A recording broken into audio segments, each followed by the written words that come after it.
అలా ఎవరన్నారు ఏమన్నారు అనేది చూసుకోండి. ఇది తప్పకుండా మీరు అమెరికా నుంచి వేయచ్చే లోపల మీకు బాంబు వేలే పరిస్థితి ఉందని చెప్పి సందర్భంగా తెలియజేస్తా ఉన్నాను. అదేవిధంగా ఇవాళ నేను ఒక్కటే అడుగుతా ఉన్నాను, హుజురాబాద్ నియోజకవర్గంలో శాచ్యురేషన్ మోడ్లో దళిత బంధు అని ఒక పైలట్ ప్రాజెక్ట్ ఇస్తే రెండో విడత దాదాపు 5,000 మందికి రెండో విడత ఇవ్వాలి.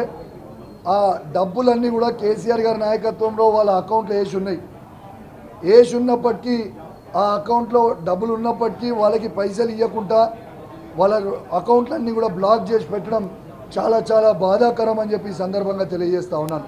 నిన్న హుజురాబాద్లో నిన్న 3-4 వేల మంది దళిత మిత్రులు ధర్నా చేసిర్రు. ఖచ్చితంగా వాళ్ళని ఇబ్బంది పెడతా ఉన్నారు. నేను ఒక్కటే అడుగుతా ఉన్నాను, ఈ ప్రభుత్వానికి వీళ్ళ మేనిఫెస్టోలో కేసీఆర్ గారు దళిత బంధు 10 లక్షల రూపాయలు ఇస్తారు కదా, మేము 12 లక్షలు ఇస్తామని చెప్పారు. మరి అది ఎందుకు ఇస్తలేరు?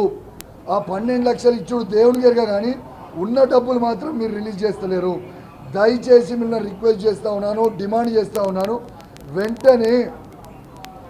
వెంటనే ఆ దళిత బంధు రెండో విడత హుజురాబాద్ నియోజకవర్గంలో రిలీజ్ చేయాలి. మీరు రిలీజ్ చేయకపోతే మాత్రం మీరు తీవ్రమైన పరిణామాలు ఎదుర్కొనే పరిస్థితి వస్తుంది. నేను ఖచ్చితంగా ఈ దళిత బంధు గురించి అసెంబ్లీలో మాట్లాడదాము, మైక్ ఇవ్వండి అని అంటే వీళ్ళు మైక్ ఇచ్చే పరిస్థితి లేదు. అందుకే ఇవాళ వరకు చూసినా మైక్ ఇస్తేనేమో మైక్ ఇస్తలేరు. కాబట్టి ఇవాళ మీడియా పాయింట్లోనే వచ్చి మాట్లాడిపోతున్నా. దయచేసి వెంటనే మా దళిత బంధు ఉన్న రెండో విడతని హుజురాబాద్ నియోజకవర్గంతో పాటు యావత్ తెలంగాణలో ఉన్న ప్రతి దళితునికి ఎవరికైతే ఇచ్చినామో ఆ కుటుంబాలకి అందరికీ కూడా వెంటనే విడుదల చేయాలి డబ్బులు అని నేను డిమాండ్ చేస్తూ ఉన్నాను. అదేవిధంగా మొన్న హుజురాబాద్ నియోజకవర్గంలో ఒక 15-20 రోజుల క్రితం ఫ్రూట్ షాప్ని మేజర్ ఫ్రూట్ షాప్ హుజురాబాద్ టౌన్లో మేజర్ ఫైర్ యాక్సిడెంట్ హుజురాబాద్లో అయింది. ఆ మేజర్ ఫైర్ యాక్సిడెంట్ అయితే కనీసము దాదాపు ఒక్కొక్కరు పాపము 1,50,000 నుంచి 2 లక్షల రూపాయల స్టాక్ తీసుకొని వస్తే తెల్లారి ఏకాదశి ఉండే షార్ట్ సర్క్యూట్ అయ్యి ఫైర్ యాక్సిడెంట్ అయింది. ఇవాళ దాకా కూడా ప్రభుత్వం దాని మీద స్పందించలేదు. ఒక బాధ్యత కలిగే ఎమ్మెల్యేగా నా జీతం నుంచి 4,10,000 రూపాయలు వాళ్ళకి నేను డైరెక్ట్గా ఒక్కొక్కరికి 10,000 రూపాయల లెక్క ఇచ్చిన, 1,00,000 రూపాయలు పెట్టి షెడ్లు వేయించిన. కానీ నేను అడిగే రిక్వెస్ట్ ఏంది ప్రభుత్వాన్ని అంటే, నేను డిమాండ్ చేస్తూ ఉన్నాను, దయచేసి ఒక్కొక్క షాప్ వాళ్ళు కనీసం 1,00,000 రూపాయల కాంపన్సేషన్ మనం వాళ్ళకి ఇవ్వాలని నేను డిమాండ్ చేస్తూ ఉన్నాను.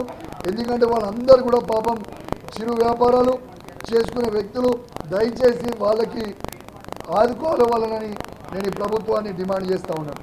ఇంకా అన్నిటికంటే ఇంపార్టెంట్ పాయింట్ కూడా ఒకటి, నా హుజురాబాద్ నియోజకవర్గంలో ప్రెస్ మిత్రులకి నేను ప్లాట్స్ ఇవ్వడం జరిగింది.